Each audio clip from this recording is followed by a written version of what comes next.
We're here with world famous drummer Obo Addy, and he just played with Oregon Music Hall of Fame recipients, I think in 2008, the Crazy Eights. How did you meet the Crazy Eights? Crazy Eight, when I first came here, I played with some of them, like Dennis Shuffler. Yeah. I haven't traveled to, me and Dennis Shuffler went to New York. Dennis was in New York, and I traveled with him there. I wasn't doing anything, just to see New York, and I hung out with him.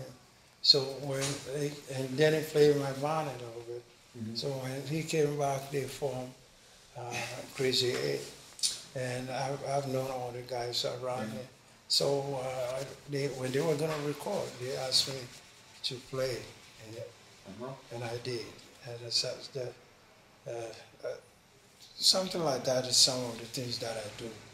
When people ask me, I'm nice with everybody. People ask me to do something, and I say, oh, because I'm popular, I'm not going to do it.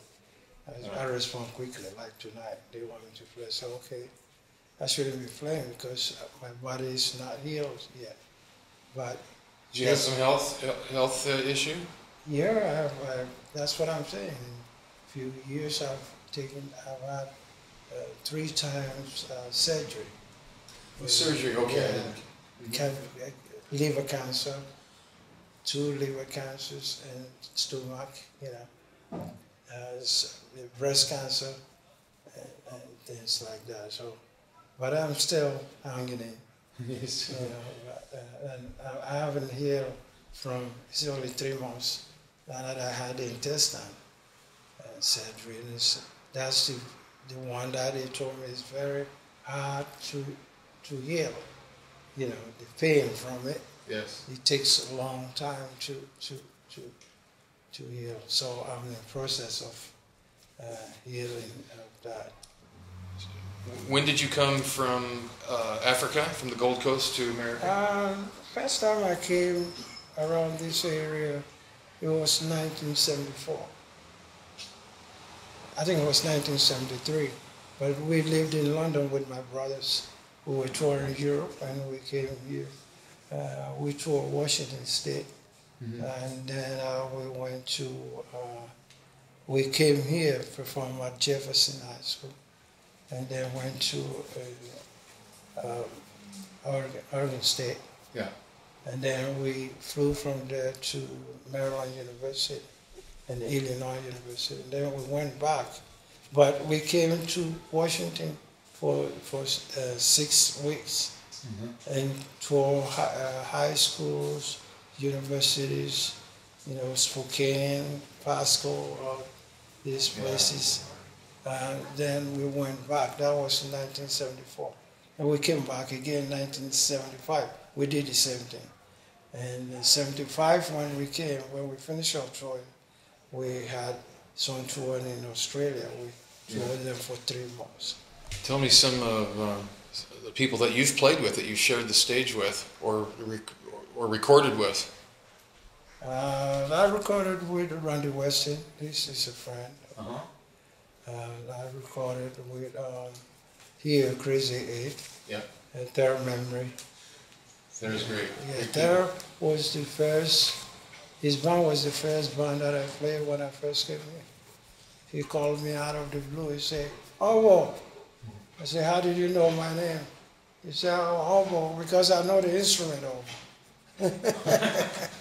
And he said, "Are you a master drummer?" And I said, "Well, I don't call myself a master drummer because my older brothers are the master drummers there at home." He said, the way you're talking, it means you're a master drummer, you can play. Because I saw a Ghanaian who told me he was a master drummer. He wasn't. So then he said, "I want you to come to rehearsal at the Musicians Union Hall." And I went and I played the whole song with them. That I didn't know the song. But you got to be sensitive, like what we're doing there. Most of the songs they play, I didn't know. But you got to be sensitive to music. You got to hear more music in you. And if you play so many songs, you can hear when a band is going to break, or when a band, somebody's going to take solo. You hear the drummer will play something, you know something is going to happen. And so Derek shook my hand. He said, let's go to Cattle and Gilbert.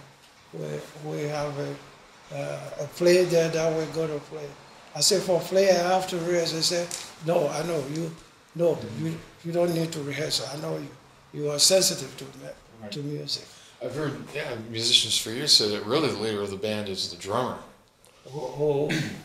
Lots of musicians have said that usually they say, no, the drummer's the leader of the band. I'm just the singer. They always think of the singer as the leader of the band. And even Keith Richards has recently said that about Charlie Watts when they say, oh, you and Mick Jagger. And he says, we're nothing without Charlie. Charlie's the leader of the band. He says, if you see me on stage, I'm looking at him. I take my cues from the drummer. Yeah, that's right. The trap drummer gives cues. I also listen to him a lot. He plays very wonderful. I like drummer that use the kick. Kick. He use the kick very well, very strong. Sure. How many recordings have you made yourself? I think maybe about 15 or 20. Are they all local produced? Yeah. Local produced. I'm recording now. That's nice. Sounds like there's some drummers outside there. Yeah, the kids.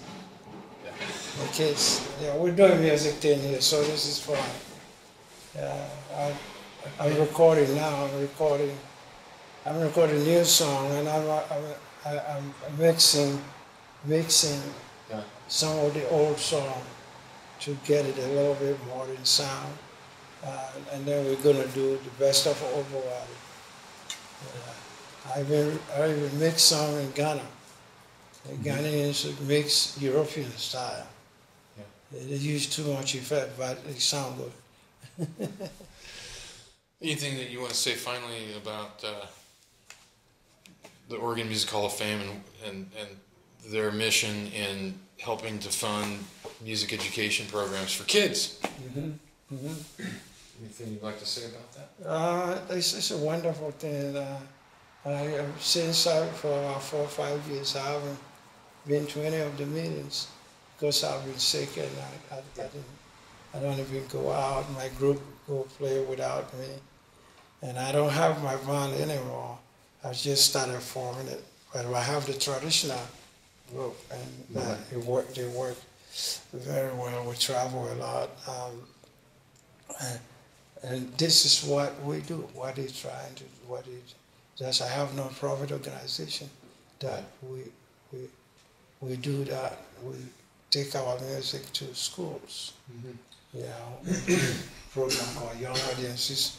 We have our own music program that we get funding and then we do it. But this economic thing has slowed everybody down. But what he's doing is wonderful. It's when I was nominated for a regional Grammy thing, and they took it over. I was nominated in Seattle, but they took it over here. They did a very nice award thing, and I won my first with them. So I always trust them what they're doing. I don't know much about it because I'm hiding right now. I'm hiding. I didn't want to come here because I lost a lot of weight.